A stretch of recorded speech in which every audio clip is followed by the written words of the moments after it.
इंसान, मुझे ऐसा नहीं लगता है। और किसी और की लाइफ से तुलना नहीं कर सकते ना, तो ठीक नहीं है। अब बिल्कुल तुम सही कह रहे हो, मैंने मान ली तुम्हारी बात, लेकिन सच कहूँ तो मैं तो बिटर हो जाती और इसके बिना तो शायद मैं इतना कुछ सह नहीं पाती।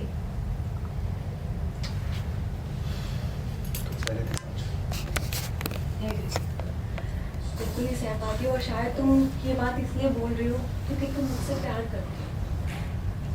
नहीं सांच, मैं इसलिए कह रहा हूँ कि मुझे पता है कि तुम कितनी जिद्दी हो, और तुम्हारी जिद की वजह से ना हम इतने सालों के बाद साथ में खड़े हैं।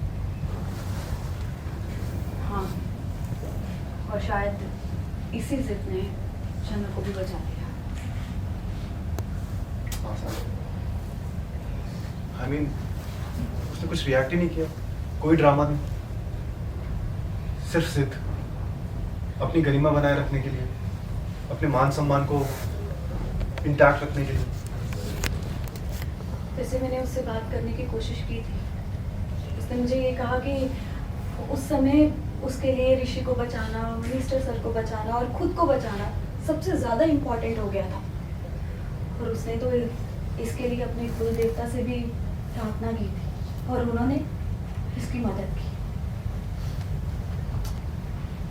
एक्चुअली ना बहुत अच्छी लड़की है वो, किसी बात का क्रेडिट ही नहीं लेना चाहती। कितना कुछ कर दिया उसने, कितनी बड़ी बात है, मतलब सोच से भी परे। और जानती हो क्या, क्या? आज सब गुस्से में थे, इसलिए नहीं कि उनसे झूठ बोला जाए, उन्होंने पहले ही उसको जज कर लिया, पहले ही उसका कैरेक्टर डिसाइड कर लिया। एक्चुअली बात क्या है ना कृति, किसी को विलन बनाना, किसी को गलत समझना बहुत ज़्यादा इजी होता है, और इन सब में ही लोगों को अच्छा लगता है, मज़ा आता है। और जब बात सिंपल नहीं दिखती, जैसा सोचा हुआ होता है वैसा नहीं होता, तो सब घबरा जाते हैं।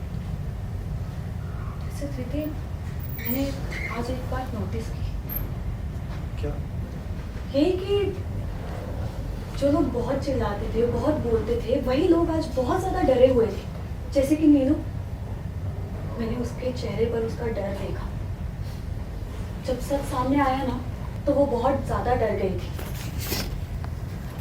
हाँ, सबसे ज़्यादा आदित्य, हर्षी आंटी और नीलू ही डरे हुए थे।